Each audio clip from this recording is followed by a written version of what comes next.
Hey everybody, welcome back. We're going deep on cybersecurity today. Least privilege enforcement. Oh, yeah. A big one. It's not just about keeping data safe, though. No. Efficiency, compliance, even peace of mind, honestly. We found a great website, leastprivilegeenforcement.com. Nice. Plus a couple YouTube videos from Bert Blevins himself. Bert Blevins, that guy's awesome. He makes cybersecurity actually make sense. He does. He really does. Yeah. The website gives a really simple definition of least privilege, making sure users only have access to what they absolutely need to do their job. Right. And nothing more. It's like a key to just one room instead of the whole house. Exactly. And that need-to-know approach is where the magic happens, you know? Minimizing those, oops, I accidentally deleted everything moments. Right. And it makes it harder for bad actors out there, whether it's internal or external, to really do any damage. I see. So how do we actually PU3 privilege into practice? I see role-based and attribute-based access controls here. What are those? Those are the mechanisms that make it work. Imagine a company. It's got marketing, finance, HR departments. Role-based access control means somebody in marketing, they can only access the systems and data for marketing. I see. Same for everyone else. Their role defines what they can and can't touch. Okay, that makes sense. Attribute-based access control is even more specific, though. It goes beyond just your role. Oh. It looks at your specific attributes, or even the context of what you're trying to access. So like if that marketing person needed a finance report for a specific project. Exactly, you got it. Temporary, very specific access adds another layer of security on top of the role-based setup, and that's where tools like privilege access management or PAM come in. Gotcha.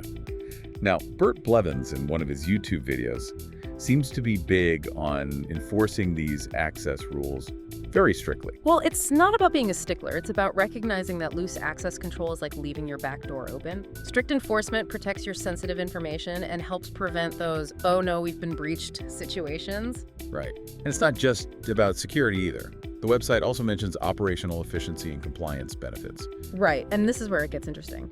If you're in charge of IT, with least privilege user management is easier. No more granting and revoking permissions constantly. Yeah, I can see how that'd be a headache. Huge time saver.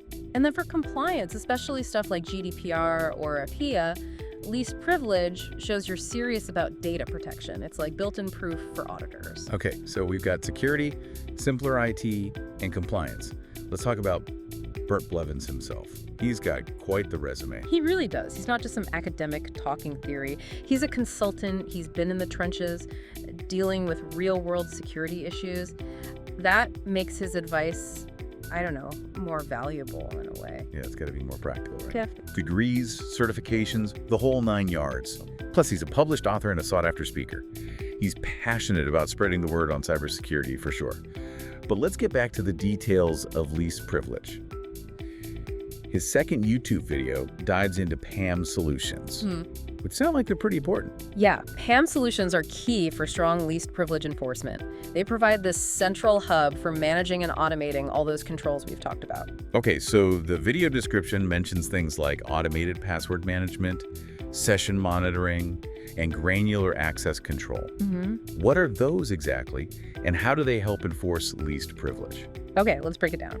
Automated password management makes sure every account has a strong, unique password. No more sticky notes. Right. This really lowers the risk of unauthorized access. Then you've got session monitoring. It's like having eyes on all user activity constantly. Real time. Yeah. If anything suspicious happens, you'll know right away. So it's like a digital security camera keeping watch. Yes, exactly. And then you've got the access controls we talked about earlier. Those are built right into PAM systems, making it easy to define and enforce least privilege policies across your whole organization. So PAM is like the command center for all this, the brains of the operation. But I noticed Bert Blevins also mentions service accounts. What are those and why are they important for least privilege? Oh, service accounts, those are often overlooked, but they're really important, especially with how interconnected everything is these days. They're like the behind-the-scenes workers, accounts that applications use to access resources or talk to each other. So like the robots of the digital world. Kind of, and just like human users, they need the right level of access. Too much, and they become a target for attackers. So we need to apply that need to know to these service accounts as well. It's about securing the whole digital workforce, humans and non-humans. You got it. And in fact, service accounts can be even more important to lock down because they often have access to super sensitive systems and data. Blevins even wrote a whole book on this, highlighting how to manage them securely. It's amazing how much depth there is to this concept. It's like peeling back layers of an onion. But what's really cool is that these principles can go way beyond just IP. Yeah, it's a way of thinking about access and security that can be applied to almost anything. Really? Yeah, physical security, your digital footprint, even personal relationships. The core idea is the same. Only give access when absolutely necessary. So it's not just protecting data and systems, it's a philosophy for life. In a way, yeah. And as our world gets more and more connected, that kind of thinking becomes even more important. I like that. A philosophy for a connected world. But we've got to take a break here. We'll be back in just a minute to keep exploring this. Don't go anywhere. It's funny how these cybersecurity things can be like real life, you know? Oh, yeah. Like locking your doors and windows. To keep people out. Exactly. It's all about controlling access. And we need that same mindset for our digital lives, too. To bring it back to Bert Blevins, he doesn't just talk about these ideas. He actually gives you ways to do them. He does. He really does. Practical advice. Like in his book about securing service accounts, he's got this whole framework. One of the big things is inventory and classification. Before you can even think about least privilege for service accounts, you gotta know what you're dealing with. Right. What accounts exist? What do they do? What access do they need? It's like taking stock, figuring out who's who in your digital workforce. Okay, so you map it all out. Then what? How do you actually assign those permissions based on least privilege? Blevins talks about a multi-layered approach, strong password management, no more easy passwords, Right. regular audits to make sure everything's still aligned with your policies, and of course monitoring for any suspicious activity. Gotta catch those threats early. Sounds like a lot of work, though. But I guess it's better than dealing with a breach, right? Oh, absolutely. But the goal isn't to make this super complex system. It's about finding that balance. Security, A&D, usability. Yeah. You don't want so many controls that people can't get their work done. It's got to be usable. So how do you find that sweet spot? Well, Blevins is all about automation. Using tools like PAM to make things easier. Working smarter, not harder. PAM can do a lot of that heavy lifting. Managing passwords, monitoring, enforcing controls. So PAM is like your helper. But even with all that tech, I imagine the human element is still super important. Oh, you hit the nail on the head. Security is about people in the end. Tech provides the tools, but it's humans making decisions, taking actions. Right, they're the ones using it all. So how do we make sure they don't become the weak link? Education, awareness. Blevins really stresses this. Ongoing training. Keep people in the loop about best practices, the WHY and the HOW of least privilege. So they understand it. Exactly. Create a culture of security where everybody gets it, their role in protecting information. So they feel empowered. Yes. When people understand why it matters, the consequences, they're more likely to be careful. Shared responsibility. This is really interesting. Least privilege is so much more than just a technical thing. It's something we should think about for our whole digital lives. Yeah. Not just at work. I agree completely.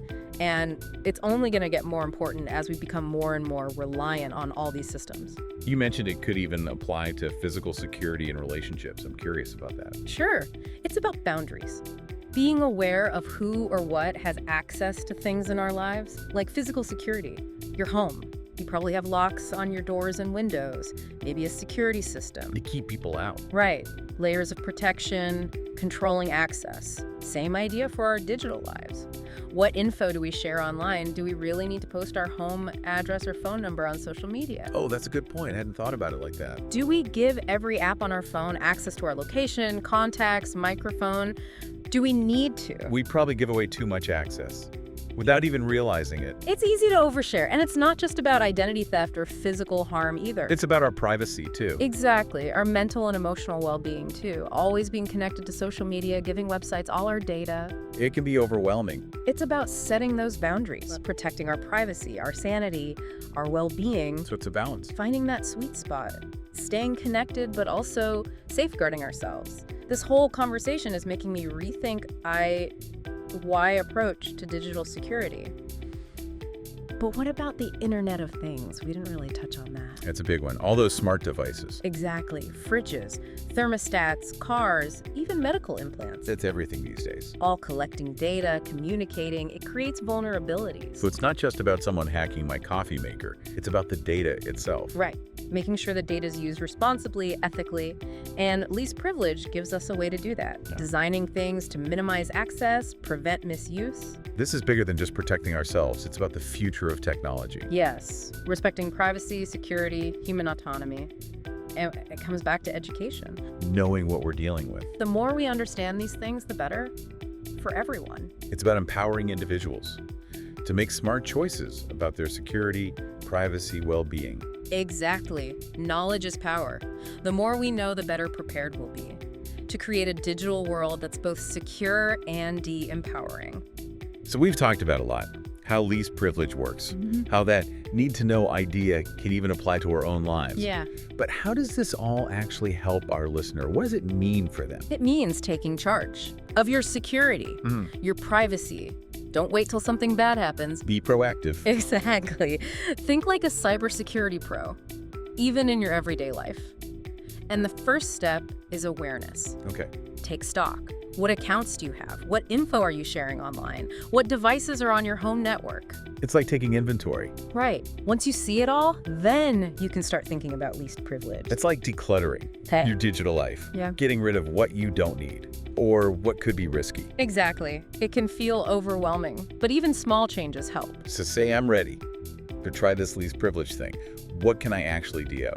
Like right now? Here's a few things, easy things. Check the permissions you've given apps on your phone, computer. Do they really need access to your location, your contacts, your microphone? If not, turn it off. Don't just click allow without thinking. Right. Next, two-factor authentication.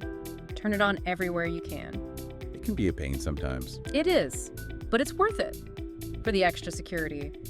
And last, think about what you share online. Home address, phone number. Once it's out there, it's hard to get back. So be careful. Yeah, take control of your digital identity. Be intentional.